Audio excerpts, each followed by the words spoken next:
Salve, salve, galera! É isso aí, sejam bem-vindos a mais um podcast do ESAG Medicina. Eu sou o Lucas Limberti, professor de literatura e coordenador do ESAG Medicina, e hoje nós estamos aqui com mais um encontro maravilhoso para falar da prova da VUNESP. Temos convidados especiais, né? Dando sequência aí ao nosso conjunto de podcasts que estão sempre aí preparando o aluno para o vestibular de medicina, né? Trazendo sempre convidados, especialistas, professores, alunos aprovados que vão contar histórias inspiradoras para você que quer realizar o teu sonho de passar em medicina. E hoje estou com convidados muito especiais aqui. Hoje nós vamos falar de redação e filosofia na prova da VUNESP.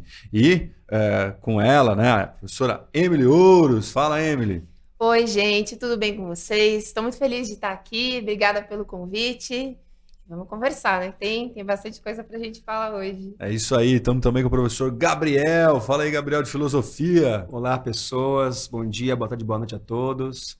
Muito feliz de estar aqui. Muito. Olha só que legal. Gente, para quem não sabe, a Emily Ouros, professora de redação aqui do ESAG Medicina, é formada em letras pela USP, é mestre, é doutoranda pela USP, né, em estudos comparados de literatura e língua portuguesa, aí com os sujeitos na metrópole de São Paulo. Então, assim, não estamos falando com um especialista de peso aqui na mesa, né? Professor Gabriel Raposo também, bacharel, licenciado em História pela USP, também tem uma grande experiência em vários cursinhos, já deu aula, né, cursinho militar, já deu aula na Baixada Santista, em várias escolas aí, e é o nosso grande professor de Filosofia e Sociologia do ESAG. Beleza? Então a mesa está composta, vamos dar início aí, presta atenção, pega o teu caderno para anotar as dicas aqui, porque nós vamos falar de redação, vamos falar de filosofia e vamos falar de como a filosofia pode ajudar em redação, né? Primeira pergunta eu faço aqui para vocês como é que é essa prova? Como é que é a prova da VUNESP em redação e em filosofia? Conta um pouco para a gente. É o seguinte, a gente tem que ter noção que as provas da VUNESP tem várias faculdades, né, que vão usar aí, portanto, as provas da fundação para fazer editar a banca, etc. Então, para quem é de medicina já sabe, é uma prova clássica. A gente tem FAMEMA, que esse ano está voltando para a banca da VUNESP, né? Para a alegria de muitos alunos, FAMEMA, FAMERP, a gente tem a prova da Unifesp, que ainda vai demorar um tempinho, né? A gente tem aí a prova no finalzinho, no início do próximo ano. E o bom é que a gente estuda para todas elas juntas, né? Quando a gente vai pensar na prova de redação, é alguma coisa que é bastante clara para muitos alunos. Polêmicas, né, Lucas? Então, todo ano a gente tem polêmicas novas. O ano de 22 foi recheado de polêmicas. A gente sabe que a Unesp trabalha com uma dissertação argumentativa e ela vai exigir do aluno ali que ele saiba minimamente olhar para aquelas polêmicas, que ele saiba lidar com elas, né? Então, a gente pode pensar, esse ano a gente teve questões ambientais, questões raciais que foram discutidas, questões políticas que podem aparecer também questões de saúde. Depois a gente fala um pouquinho mais desses temas, né? Mas sempre pensando nessa polarização. O que o aluno vai precisar fazer? Vai ter que tomar um partido, né? A gente sempre brinca. Tem aluno que chega às vezes no cursinho e fala assim: Emily, como que eu vou lidar com a prova da VUNESP?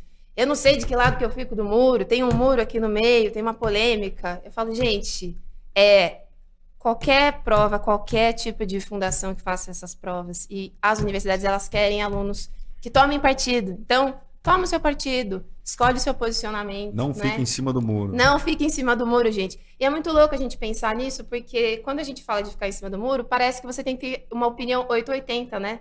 Parece que ou eu sou completamente a favor da descriminalização do uso das drogas, ou eu sou completamente a favor. E aqui o grande desafio é justamente você fazer essa mediação. Não, eu entendo. Existem riscos quando eu aprovo uma medida como essa, como eu descriminalizo determinada droga, né, determinado uso, ou quando eu penso numa legalização dessas questões, mas a gente assume esses riscos, né? E a vida é assim, né? Vamos combinar, gente? É contradição. Então, acho que o aluno vai precisar se posicionar diante disso. Tem essa prova, vai fazer uma introdução, desenvolvimento, conclusão, vai precisar ler os textos da coletânea, né? Porque a coletânea ela vai trazer essa polarização de posicionamentos.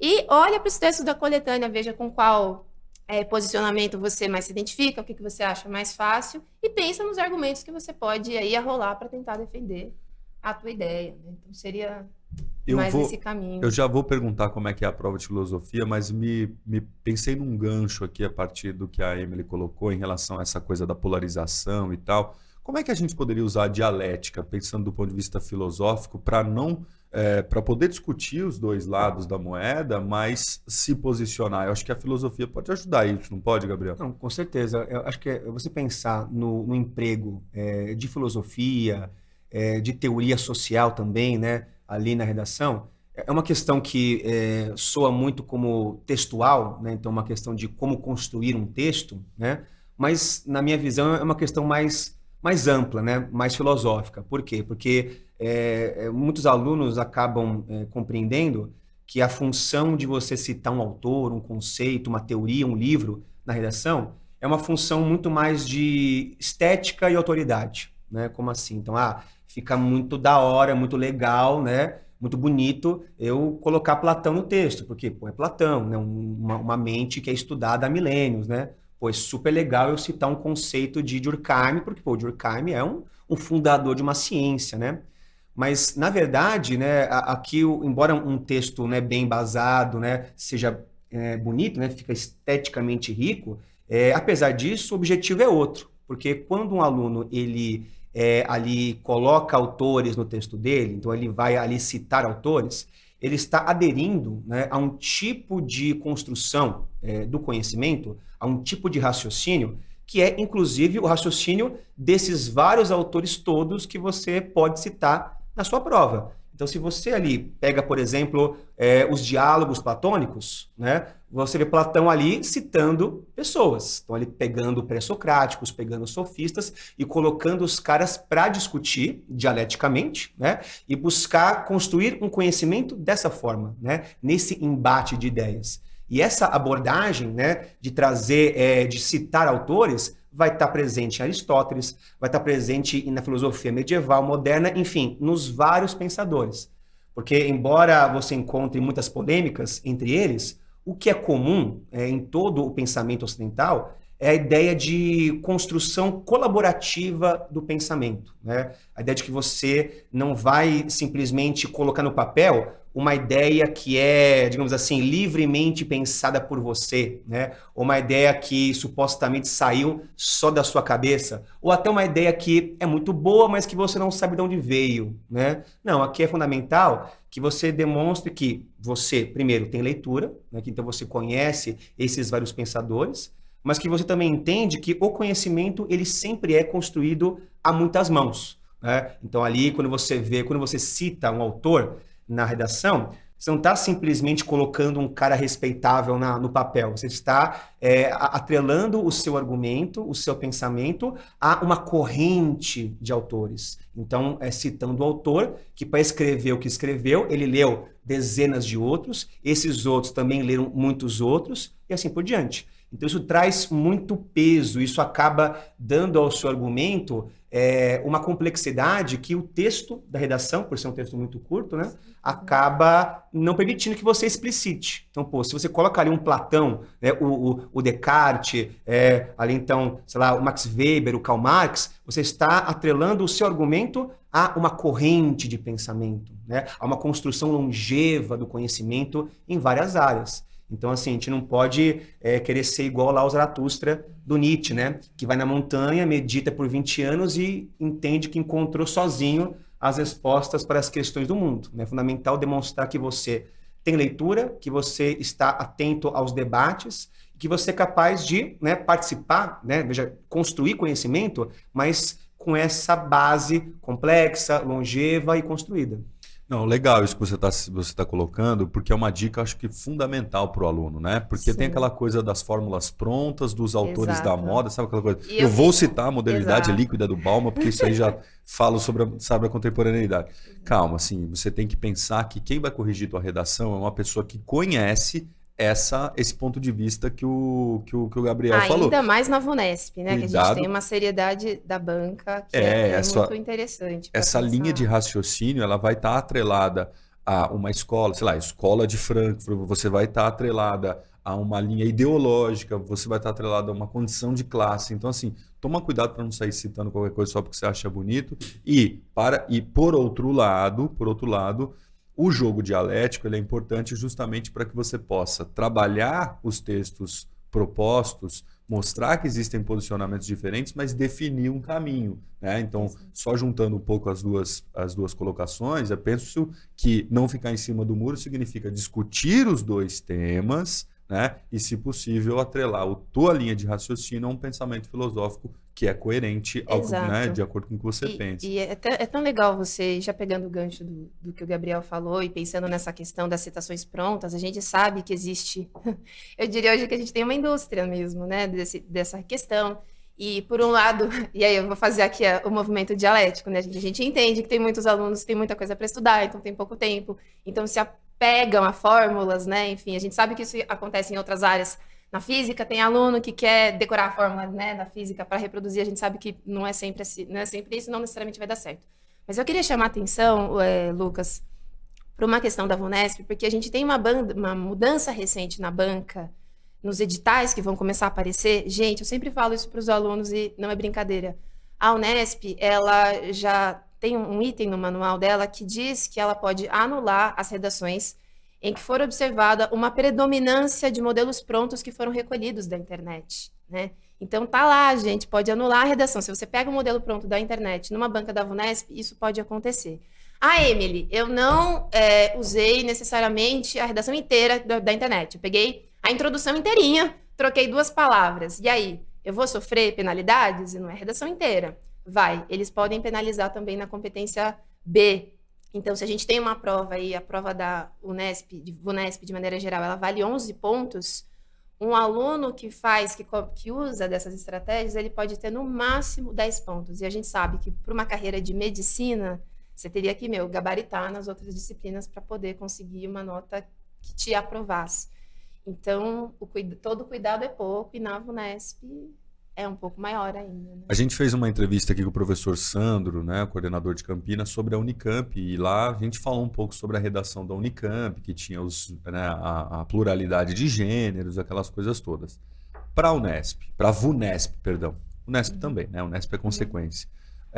Nós temos uma perspectiva do ponto de vista do gênero mais tradicional. Então, nós vamos falar da dissertação argumentativa, né? Exato. Fala um pouco sobre isso. Exatamente. Então, estava comentando aqui no início, a gente vai fazer esse texto com introdução, desenvolvimento e conclusão, e ele é um texto pensando nas tipologias, né? A Unicamp trabalha com as tipologias argumentativa, narrativa, expositiva e também juntiva. A gente está dentro do campo argumentativo, né? Muitos alunos às vezes me perguntam, Emily, eu tenho essa dificuldade de escolher uma ideia, defender um ponto de vista, porque não necessariamente a gente aprende. E às vezes eu falo assim, calma, pensa, se você fosse discutir esse tema com sua família, né, como você faria, quais são os argumentos que você juntaria para provar aquela ideia? E basicamente é esse texto, então isso vai ser cobrado na prova da FAMEMA, na prova da FAMERP, na prova da Unesp e também na prova da Unifesp. Acho que talvez fique a dica para a gente pensar na diferença entre elas, as temáticas são parecidas, talvez só a Unesp tenha uma diferença, porque é uma prova de segunda fase, isso é importante a gente entender, né? Não são todos os alunos que prestam Unesp que fazem a redação, porque ela está na segunda fase.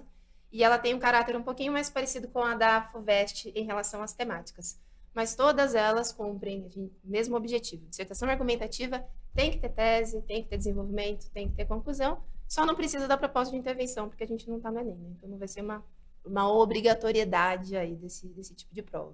Não, legal. Seguindo essa linha de raciocínio, então vamos lá, organizando para o aluno que está anotando as coisas todas. Falamos então de forma, falamos de estrutura, falamos de gênero ali proposto.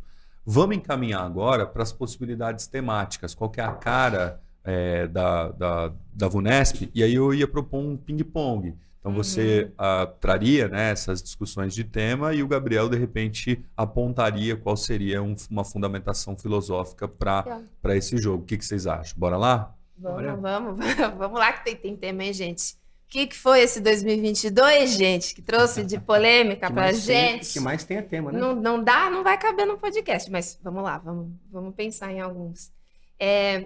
Talvez assim, se a gente fosse pensar numa ideia inicial, para entender um pouco da ideia da VUNESP, uma coisa que é muito comum, pensar de maneira mais abrangente nos temas que são cobrados, e aí nessas provas, sejam elas as públicas ou as particulares, óbvio que a gente está trabalhando aqui para as públicas especificamente, é a ideia de como eles trabalham muito com essa relação entre privado e público, entre particular e coletivo. Como assim, Emily? Explica.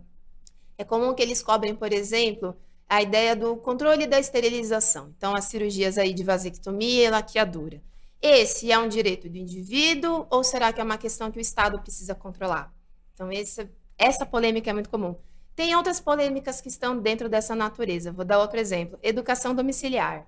Né? É uma questão que já foi discutida. Homeschooling. Já foi tema da FAMERP em 2019, a gente já falou disso em 2019, apareceu aqui na prova. Mas como a gente sempre brinca, de onde a gente tira os temas? Bom, as coisas vão acontecendo, o debate sobre educação domiciliar voltou, apareceu na prova da UF no ano passado, enfim. E lá também está essa questão da liberdade. Então a gente tem, de um lado, puxa vida, é uma questão de liberdade de escolha da família, de identificar por onde o filho deve ir, qual é o caminho que ele deve seguir. Ou é uma questão coletiva? Não, é sociedade. Vacinação, gente. Então, sempre nessa ideia, a escolha da família, poder vacinar a criança ou não, é uma questão que a gente deve manter a obrigatoriedade do Estado. Então, se a gente for pensar nessas liberdades individuais, e talvez nesse caminho do privado e do público, é uma questão que vai sempre estar colocada para a gente, né? Essa questão do ponto de vista filosófico, né? O privado, o público, daria para a gente pensar em alguma... assim, sustentação filosófica, como é que a gente pode pensar, Gabriel? Então, né, aqui a gente está abordando um dos grandes conceitos, dos grandes temas da humanidade, que é a liberdade. Né? Então, toda a discussão, ela perpassa sobre o que é a liberdade. Né? Então, há pessoas que vão entender que escolher não se vacinar é liberdade, e há pessoas que vão entender que liberdade é estar em uma sociedade em que todos se vacinam e, portanto, né, eu não vou estar sujeito a esse vírus. Né? Então você vê, né, que a liberdade é um tema do mundo moderno, é um conceito que, claro, você vê isso nos gregos, você vê isso na Idade Média, mas a liberdade do indivíduo, que é a questão aqui, ela é pensada no iluminismo para cá, né? E ela vai ganhando diversidade. Daí você perceber que há pessoas que se dizem liberais, né? Ou dizem defender a liberdade, mas que apresentam visões de mundo diferentes. Então, um autor que começou a observar essa multiplicidade do que passou a ser a liberdade é o John Stuart Mill, que a gente ali comentou um pouquinho no curso, lá na aula sobre a filosofia utilitarista, que é então um filósofo britânico do século XIX. E aí ele tem uma obra que chama The Liberty, A Liberdade em português, na qual ele propõe que, de fato, a liberdade ela se tornou um consenso. Então, dificilmente você encontra alguém que tenha moral, né, de dizer que eu sou contra a liberdade, sou favorável à escravidão, sou favorável ao privilégio. Você encontrar alguém que tenha, né, essa disposição explícita, ao menos, é difícil. Mas você encontra grupos muito diferentes, com programas partidários, políticos distintos, se dizendo defensores da liberdade. Então, constatou Stuart Mill que a liberdade no século XIX ela foi cindida, né? Ela foi dividida em dois conceitos, os dois se chamando liberdade, mas os dois diferentes. Então, ele vai buscar pontuar com a expressão de liberdade positiva e a liberdade negativa, né? Não que negativo e positivo em si seja bom ou ruim, não é isso, né? A liberdade negativa, ela entende liberdade como a negação, daí o nome, da coerção. Então, ser livre é o indivíduo manifestar o seu desejo, a sua vontade, né? Os seus projetos pessoais, sem que nada externo a ele lhe limite nesse interesse. Nem o Estado, nem a igreja, nem o outro. Então, nessa concepção, que que cativa mais a direita política, né? Ser livre é poder manifestar o que eu quero, independentemente das consequências dessa manifestação. Daí eu poder colocar o meu filho, né? Aliás, dar ao meu filho uma educação de homeschool, né?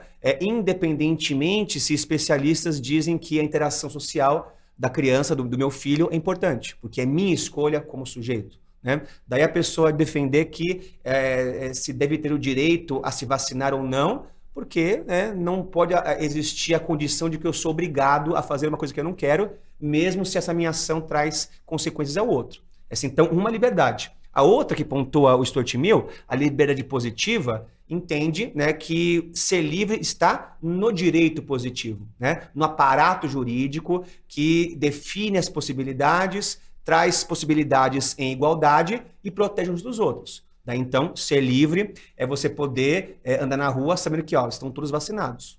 Né? Você poder, então, ali saber que aquela criança vai ter uma educação, né, de qualidade, porque, então, há quem garanta pelas leis isso a ela. Então, você vê, né, são várias linhas diferentes que podem trazer uma compreensão do que é a liberdade. Uma própria ideia de democracia, né? Você é livre até o ponto em que você não quer destruir a liberdade do outro, né? É isso. Eu converso bastante com os alunos, aí vou um pouco para a literatura, quando a gente está no século XIX, né? Quando a gente está falando sobre romantismo e realismo. Porque você tem mais ou menos duas metades do século onde você tem, num primeiro momento, uma utopia de liberdade, né, vinculada às idealizações românticas, que são consequência da Revolução Francesa. Portanto, aquela liberdade da Revolução Francesa não é a mesma liberdade do proletariado que estava substituindo a mão de obra escrava na segunda metade no processo de industrialização. Então, esse jogo do conceito de liberdade ele é bastante interessante, e aí a gente entra também naquele jogo ideológico. Né? Então, quer dizer, você é livre até que ponto? Você é livre para matar o outro? Não, você não é. Você é livre para criar um posicionamento político, ideológico autofágico, no sentido, por exemplo, de destruir a democracia? Não, né? Nós tivemos um caso de umas figuras públicas aí defendendo o nazismo, essas coisas. Então, quer dizer, quando você defende uma política totalitarista, nazista, né, golpista, você está, na verdade, tirando a liberdade do outro porque você destrói o próprio sistema. Vocês certamente têm coisas legais para falar sobre isso. Esse é um debate que já é antigo, porque, como você falou, né, a gente teve algumas figuras públicas, talvez um dos casos de maior preeminência nesse ano foi o episódio lá no início do ano, ainda das declarações do Monark, no podcast do Flow, enfim, fazendo uma apologia, dizendo que o nazismo de fato poderia ter um partido, e aí pensar como esse grande debate na mídia faz com que a gente possa discutir isso em redação mesmo, né? Como você colocou, até onde vai o limite dessa liberdade. Aqui a gente está falando de uma seara que é bastante polêmica, que de um lado a gente tem a liberdade de expressão, e é um direito individual, né, alguma questão que já é discutida há muito tempo, mas a gente tem a disseminação do ódio. O Gabriel estava falando da liberdade positiva, né, do Mill. Existem cartas e leis, né, e a apologia ao nazismo é configurado também como um crime. Crime, né? Então, crime. É uma discussão que pode aparecer. E, aliás, ela já aparece ainda de outras maneiras, né? A própria cultura do cancelamento. Até no caso do Monark, né? Ele usa como um argumento favorável a ele a ideia de que nos Estados Unidos, né, você pode ter organizações que defendem discursos de ódio, né? Como o caso mais famoso é o Ku Klux Klan, uma organização do século XIX que defende abertamente que temos que expulsar os negros, expulsar então ali os latinos do país. Né? Então, uma organização que tem esse discurso. Lá, isso pode, né? Mas no Brasil, né, como colocou a Emily, sendo um outro quadro jurídico, uma outra cultura jurídica e política, no Brasil, já há muitas décadas, o nazismo ele é proibido. Né? Qualquer tipo de apologia, de defesa do nazismo é crime, né? Então, ali, veja, o monarca ele se manifestava, dando uma opinião que, na opinião dele, deveria se poder fundar partidos abertamente nazistas, antissemitas, mas isso viola uma lei criada no Brasil previamente, né? Uhum. Então, assim, é como você defender homicídio. É uma lei que já se previu isso. Você tem a questão da palavra, você tem a questão da fala, mas existem consequências, né? Tem aí um outro dilema que você vai precisar responder pelas consequências desse tipo de gravidade nesse contexto específico de liberdade de expressão. Então eu acho que esses temas são muito prováveis, assim, é legal todo mundo que está escutando aí poder anotar esse tipo de coisa. E que mais? Quais outros possíveis temas a gente pode encontrar na redação da VUNESP? Talvez, se a gente pensar no ano de 2022 especificamente, trazer um recorte racial para as discussões seja muito válido, né? Existem alguns episódios que chamaram a atenção da mídia e que vão fazer, como eu sempre brinco, né? O que está na mídia, o que circula, é o que pode se tornar tema de redação.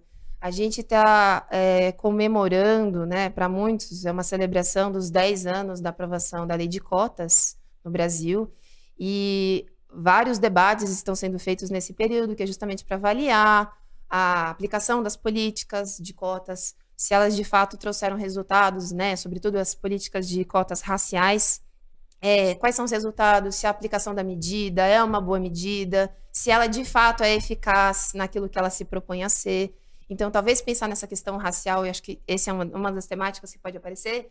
E voltando para a questão racial também, a gente pode falar sobre os episódios de racismo no futebol, né? Porque uma das coisas que a VUNESP também coloca bastante nas propostas é dialogar com a questão do cotidiano. São coisas que, às vezes, o aluno vai para a prova, ele vai falar assim, poxa, eu vi uma reportagem sobre isso, ou então eu estava assistindo esse jogo. Então, a gente teve casos, né? Acho que violência no futebol é um tema que vira e mexe pode aparecer, mas para a gente considerar a questão do recorte racial, talvez tenha uma fala recente aí do presidente da CBF, em que ele era uma discussão sobre a questão racial e ele declarou que, de fato, ele era favorável a pensar em medidas de punição para os clubes, por exemplo, né?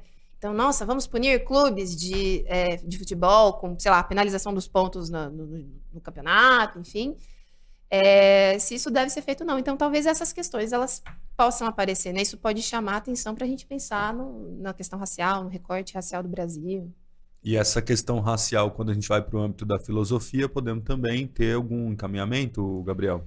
Também, né? Aqui está entre os grandes temas da experiência cultural e histórica brasileiras, né? Então, assim, sendo o Brasil um país pós-escravista, um país com a população ali profundamente miscigena, africanizada, né? Então, um país em que a população negra é muito presente, muito importante para a cultura brasileira, você vê que o racismo ainda se mostra um problema persistente. E é uma questão ali, a gente pode pensar que é discutida, né, pelos sociólogos brasileiros, né, desde os anos 30, Gilberto Freire, Florestan Fernandes, né, até na discussão aqui no debate entre esses dois, sobre a condição de como as relações entre as raças, né, no Brasil acontecem. Né, Gilberto Freire, famoso ali por pensar que o Brasil seria uma relativa democracia racial, né? Então, um país que, embora tenha racismo, embora tenha preconceitos, teria uma convivência entre brancos e negros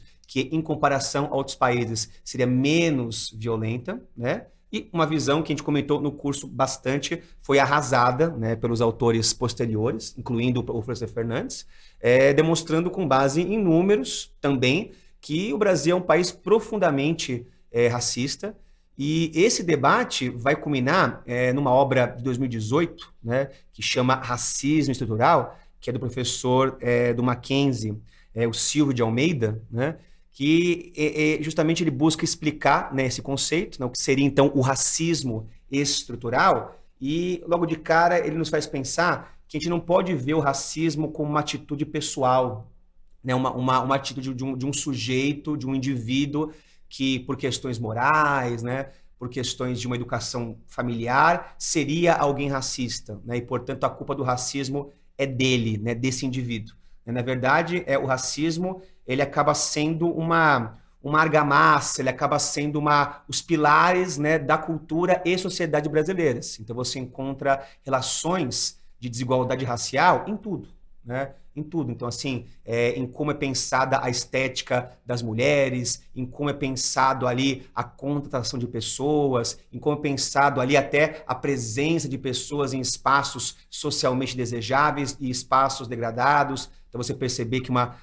infelizmente, né, por mais que a lei de cotas tenha dado muita ajuda nesse processo, né, você ainda vê que quando é um espaço como, por exemplo, né, uma faculdade de medicina, você vê que ainda é um ambiente hegemonicamente branco, né? Quando você pensa os espaços políticos, né, como, sei lá, o Congresso Nacional, né, você vê um ambiente hegemonicamente branco. Então você vê que o racismo não está simplesmente no olhar, né, no pensamento de quem acha a cor negra feia, né, ou quem acha o cabelo negro, abre aspas, ruim. Não, está em como você encara os espaços de poder, os itens de desejo, né, as relações entre as pessoas, relações amorosas, né, até assim de um pai, por exemplo, achar ruim que o seu filho brinque com uma criança negra, né? Então vai colocar o Almeida que não é simplesmente uma conscientização, né, que vai acabar com isso, que vai começar a transformar isso num ambiente menos racista, né? Sendo uma cultura que reproduz racismo, é fundamental ações públicas, né, incisivas, como a lei de cotas, para tentar virar esse jogo, né? Não é simplesmente, você não pode ser racista, porque racismo é feio. Não, a coisa é muito mais profunda que isso. Está entranhada em muito mais detalhes da vida do que isso, né? Não, muito interessante essa questão do racismo estrutural, então ela pode ter inclusive várias ramificações, né? Eu costumo pensar um pouco esse tema sob a perspectiva social também, né? A gente vê que, na verdade, quando você vai para os bairros mais pobres, você vai para os empregos que têm uma remuneração menor, você tem uma maior quantidade de negros. Isso é a estrutura, né? E isso é social, né? Enfim, na literatura também a gente tem essa discussão. A Emily talvez lembre lá dos poemas negros do Jorge de Lima. O próprio Gilberto Freire já falava dessa falsa ideia de democracia racial no Brasil, né? Então você tem enfim, uma tradição. E é legal que nos últimos tempos as pessoas têm discutido mais essas questões, depois, enfim, dos fenômenos também vindos dos Estados Unidos, né, com Black Lives Matter, né? Isso acentuou um pouco essa discussão, com pessoas sendo mortas na frente das câmeras, assim, o que sempre aconteceu, né, desde a formação do nosso país aqui e toda a América Latina, e Estados Unidos também, enfim. Eu acho que essas possíveis ramificações que as questões raciais podem trazer, e eu acho que esse embasamento, sempre pensando que sim uma questão social, sabe aquela coisa da seca? Olha, a seca é um problema, mas é um problema para quem não tem dinheiro. Quem é rico mora na praia, e quem trabalha não tem onde morar, sabe? Esse tipo de coisa. Sim. Então eu acho que é por aí. Mas enfim, tocando aqui. Tem uma polêmica esse ano enfim, que a gente tem Leonardo DiCaprio criticando o comportamento dos caminhos escolhidos pelo governo. Você tem países que deixaram de financiar organizações não governamentais. Emily, o que você acha? A questão ambiental pode ser um ponto aí importante? O aluno tem que dar uma atenção para pensar esse tema? Como é que é? Sem dúvida, Lucas. Eu acho que é o seguinte... vários episódios, de novo, né? A gente volta nos episódios que aconteceram em 2022, então o aumento do desmatamento, né? Isso vai reverberar, como você falou, na visão que a comunidade internacional vai ter no Brasil, isso pode aparecer nas provas, esses embates do ponto de vista desses episódios, isso pode aparecer de maneira mais específica, mas isso está sempre em diálogo com uma questão que já apareceu em outras provas da VUNESP. Gente, todos esses temas que a gente fala aqui, eles já apareceram. Eu me lembro Santa Casa, foi em 2019, né, Gabriel? Que eles cobraram justamente o legado da escravidão entre o racismo e a democracia racial. Eram essas questões. Uma coisa que sempre aparece, ou pode aparecer de maneira mais abrangente, é sempre pensar a questão do ambiente. Do tipo, de um lado, a gente tem o interesse econômico.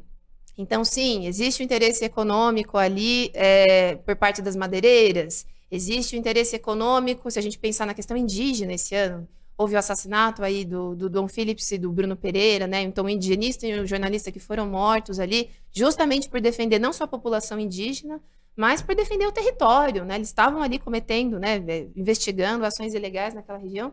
Tem essa questão econômica e, do outro lado, a gente tem a questão social e ambiental, né? Que eu acho que, nesse caso específico, em se tratando de comunidades indígenas, também não se separam. Então, você tem a comunidade indígena, é uma questão social, ali tem uma população que vive, tem povos isolados que vivem nessa região, sobretudo nessa região do Vale do Javari, onde eles foram mortos, muitas comunidades isoladas precisam de proteção, e você precisa proteger o meio ambiente, né? Não tem como você deixar essas coisas de lado. Então, acho que essa foi uma temática que vai ser importante aí para a gente pensar, e também pensar na aprovação de agrotóxicos, que a gente teve também ao longo de algum período aqui nos últimos anos, e como isso pode afetar. A gente fala tanto hoje sobre desenvolvimento sustentável, sobre agroecologia, né? Então, tem cursos aí de graduação sobre agroecologia que vão pensar no desenvolvimento sustentável, como é que você produz sem fazer com que o planeta sofra nesse processo, que acho que todas essas temáticas, tendo em vista os episódios, elas podem aparecer, né? Sempre nessa discussão aí também. Talvez um tema que colocaria o candidato ali numa situação é como manter o desenvolvimento econômico e, ao mesmo tempo, proteger a mata, proteger o índio, né? Assim, é possível achar do ponto de, né, fazer a dialética entre esses dois caminhos, como é que você trabalha? Não sei, porque daí colocaria o aluno para pensar nessas, né, enfim, nessa economia verde, nessas coisas todas que se falam atualmente, e até eu acho que eu passo aí pro Gabriel, né? Dá para a gente encaminhar algum pensamento filosófico nesse caminho? Dá para a gente citar alguém assim de preponderância nesse pensamento? Uma área da sociologia, né, que vem ganhando muito espaço é a sociologia do meio ambiente. E sim, você pode compreender, pensar que além das questões da geografia, né, além das questões da relação entre os seres humanos e o seu espaço, há também uma condição em que a relação entre natureza e ser humano, ela implica em compreensões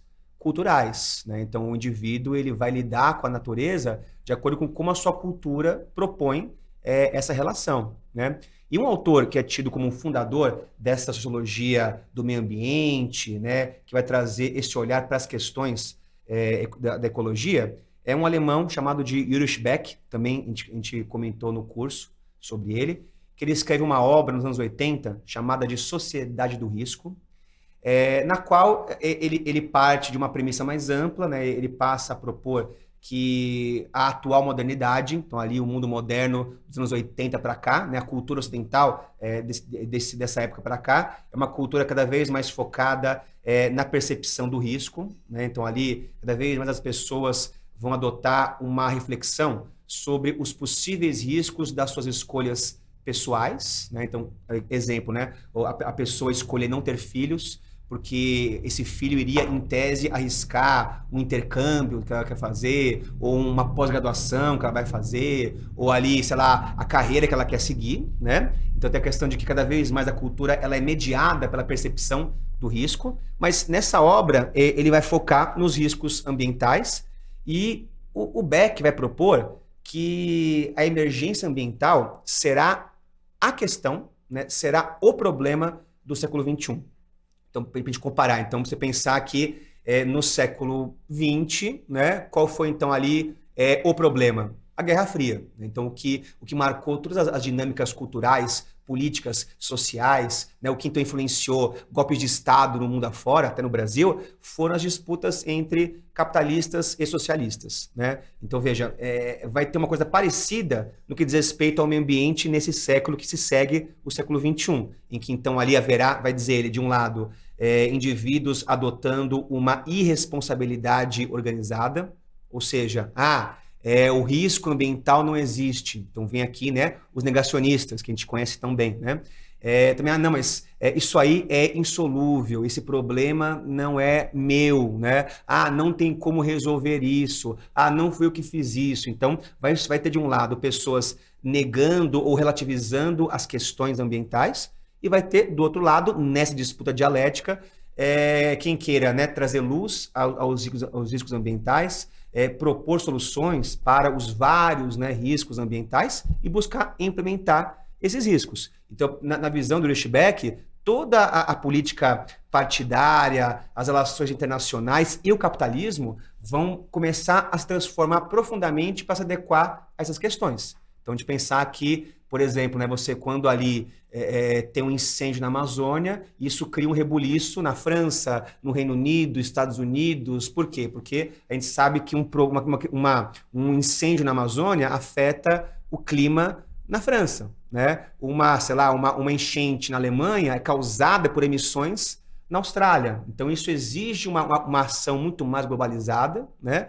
E isso exige, vai dizer aqui também o Ulrich Beck, a condição de que cada vez mais os partidos políticos comecem a adotar essa ideia do verde, né? Até ele vai dizer que haverá uma ascensão de um novo tipo de partido que não vai ser nem direita nem esquerda, propriamente, que são os PVs, né? No Brasil tem um PV, né, que não conseguiu ainda ter muita força, mas você vê na Alemanha o PV alemão governando, né?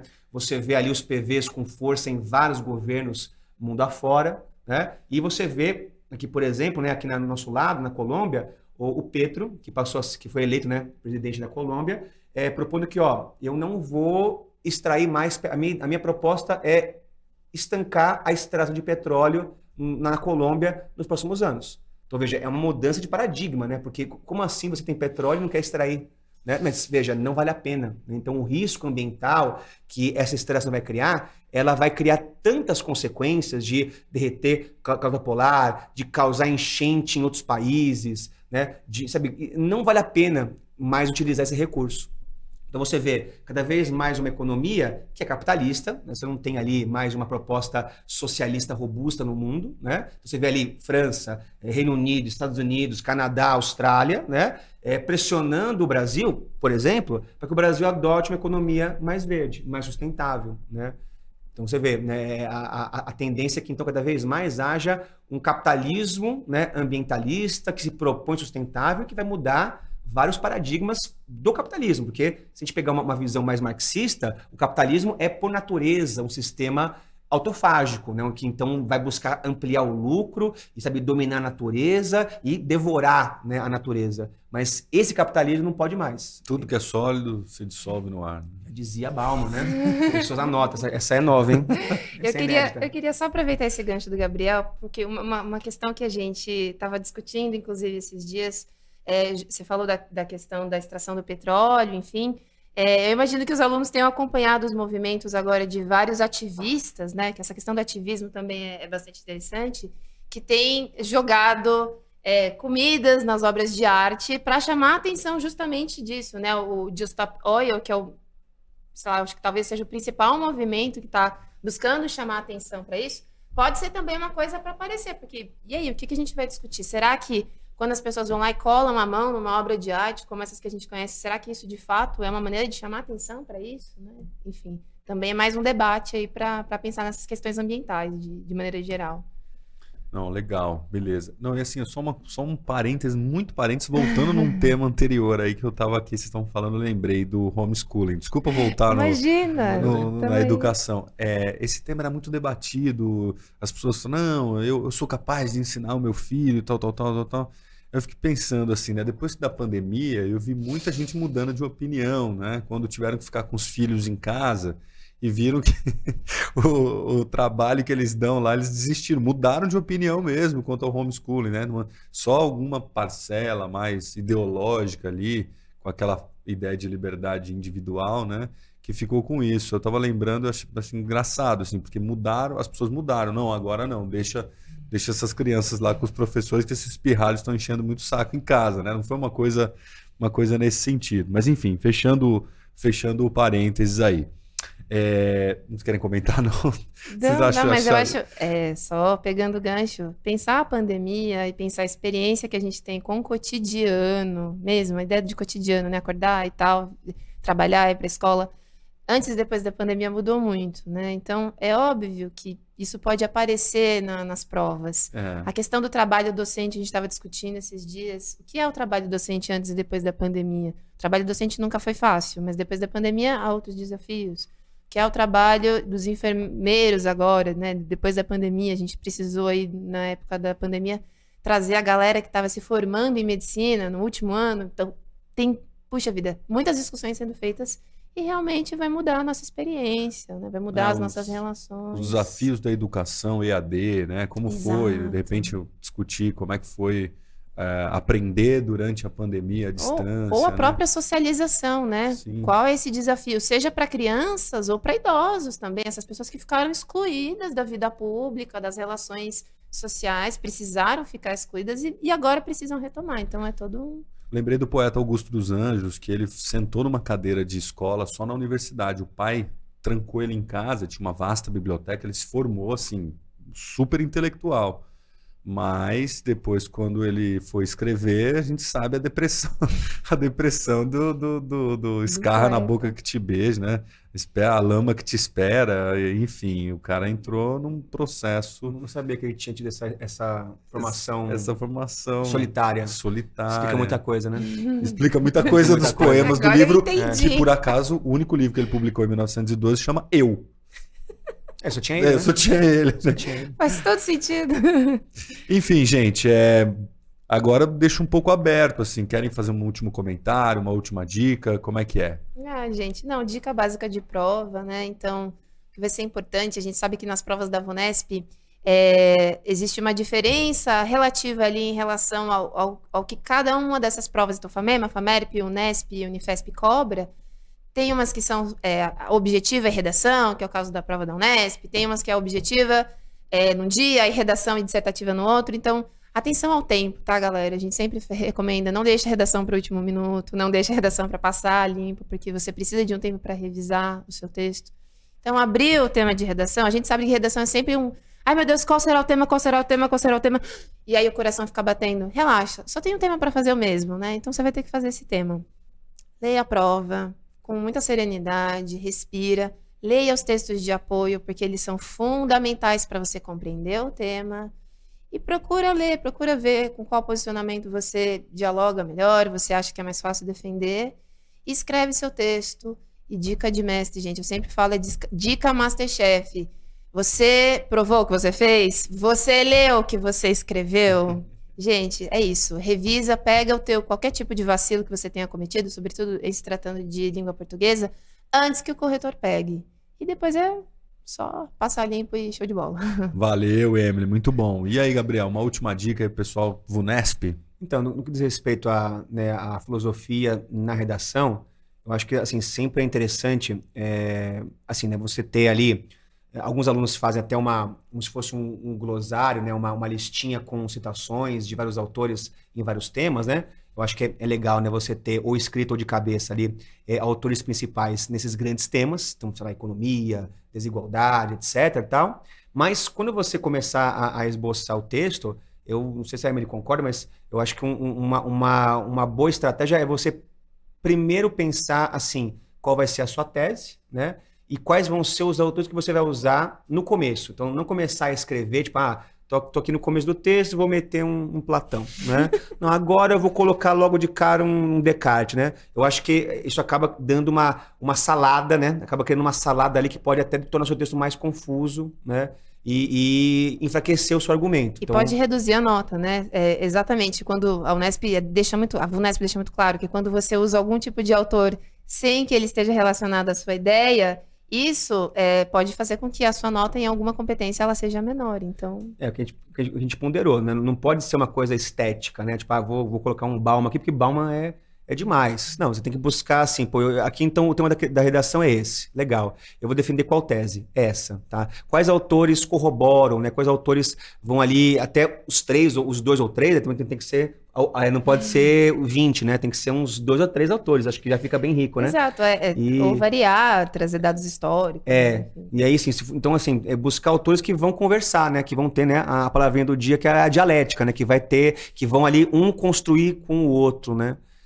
Para você não acabar ali, vou ter que citar uns 10 aqui e de repente são ali, né, contraditórios e você cria um texto que não fecha, né? Eu acho que no que diz respeito a você fundamentar argumentos, tem que ter essa visão prévia de qual é o tema, quais são os autores desse tema, qual vai ser a minha linha e quais autores vão me auxiliar nessa linha. Eu acho que é isso, o pessoal vai estar bem preparado aí para essa prova, tenho certeza, depois dessas dicas maravilhosas, esse bate-papo gostoso aqui, dá vontade de continuar, mas infelizmente o tempo... Tem horário, né? O tempo, o velho, enfim... obrigado, Emily. Valeu por essas dicas. Tenho certeza que o pessoal vai mandar bem. Valeu, Gabriel. Valeu. Obrigado por ter aceitado aqui. Vamos bolar outros temas para vocês voltarem. Só chamar. Com certeza aí vai ser muito bacana, tá bom? Tá certo. Obrigada, viu, gente? Valeu mesmo pela... É isso aí. Foi ótimo. Pessoas, calma, vai dar certo. Boa prova, né? Escolham os autores com parcimônia, né? Com estratégia. E sucesso. Eu gostei você provou o que você fez, você leu o que você escreveu, a dica Masterchef aqui da... Só faltou que eu esqueci o sotaque em francês, né? Valeu. Gente, é isso aí, se inscrevam no nosso canal aí, sigam as nossas redes sociais, Instagram, podcast aqui no YouTube, compartilhe com seus colegas, pessoal que vai prestar aí a VUNESP, essas dicas são de suma importância, é um prazer estar aqui capitaneando essa mesa com esses feras aqui do conhecimento e tentando compartilhar sempre com vocês aí as melhores dicas, tá bom? Então, nos vemos no próximo. Valeu, tamo junto.